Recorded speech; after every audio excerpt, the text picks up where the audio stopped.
Bonjour et bienvenue dans cette 169e vidéo abondance dans laquelle je voulais vous parler de la courte, de la moyenne et de la longue traîne. Alors pour commencer déjà une définition pour savoir exactement de quoi on parle. Qu'est-ce que c'est que la courte, la moyenne et la longue traîne? Alors on lit parfois que ça se définit au travers du nombre de mots dans la requête. En fait les requêtes courtes comme SEO ce serait de la courte traîne et les requêtes longues comme référencement naturel, Google, gratuit, etc. Ce serait de la longue traîne. Donc, plus il y a de mots, plus on va vers la longue traîne. Alors non, pas vraiment en fait. Je rappelle que la notion de longue traîne, c'est au départ, ça permettait de mesurer le trafic généré par tel ou tel mot-clé sur un site web. Donc plus il y avait de trafic généré par un mot-clé, plus ce mot-clé était de courte traîne, et moins il y avait de trafic généré par ce mot-clé, et plus on était sur la longue traîne, mais par contre c'était le nombre de mots-clés qui générait un trafic important. Alors la notion de trafic sur un mot-clé précis, c'est devenu difficile à mesurer parce qu'il y a le not provided qui est arrivé dans Analytics, bref, on a un petit peu de mal à gérer ce KPI, ce critère. Donc en fait, on mesure plutôt la courte, la moyenne et la longue traîne au travers du volume de recherche potentiel, le nombre de fois où un mot-clé est demandé sur Google par mois. Alors voilà comment moi je fonctionne. Ce sont mes fourchettes. Peut-être que auprès d'autres personnes, vous verrez d'autres fourchettes, c'est possible, en tout cas ça c'est les miennes.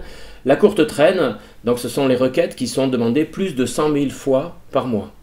J'ai donné quelques exemples ici, Kylian Mbappé, Bordeaux, iPhone 11, voilà, tout ça entre 100 000 et 1 million, ou entre 1 million et 10 millions de fois pour iPhone 11. Donc, très gros trafic potentiel, bon, des requêtes très demandées, donc potentiellement beaucoup de trafic sur le site. Mais évidemment, des requêtes très complexes pour obtenir un top 10, pour se positionner dessus, parce que il y a beaucoup de concurrence, bien évidemment. En même temps, ce sont des requêtes pour lesquelles le taux de transformation risque de ne pas être extraordinaire, parce que quelqu'un qui tape Bordeaux, par exemple, on ne sait pas trop ce qu'il recherche derrière.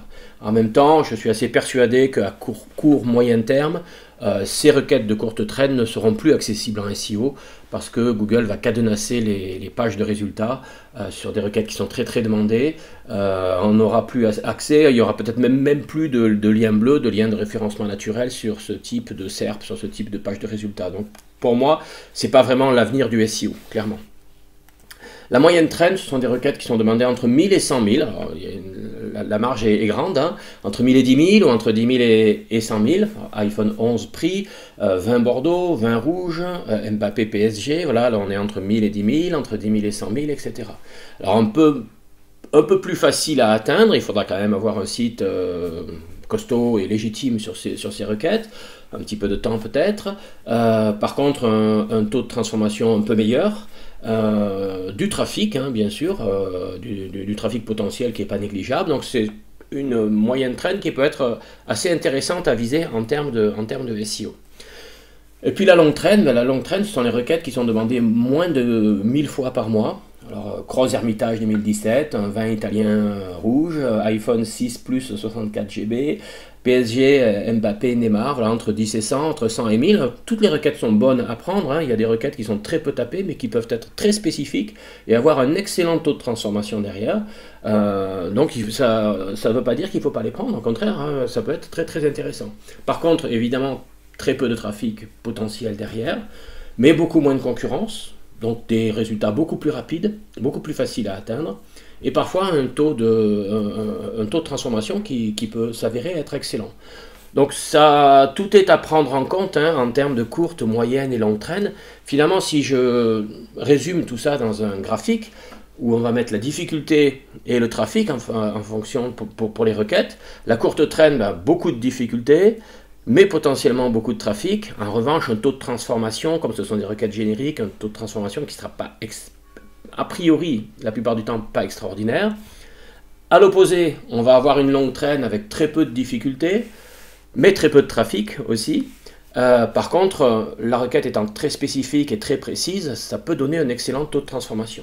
Et entre les deux, on va trouver la moyenne traîne, finalement, où on va avoir des requêtes qui sont pas simple, mais pas énormément difficile non plus entre les deux, un trafic moyen également, et un taux de transformation qui peut s'avérer intéressant. Donc, a priori, moi j'aurais tendance à partir sur des requêtes de moyenne traîne au départ. Alors, en B2C par exemple, c'est assez facile à trouver la plupart du temps. En B2B, on oscille souvent entre la longue traîne et la moyenne traîne parce que c'est difficile de trouver des requêtes qui sont demandées plus de 1000 fois par mois dans certains domaines.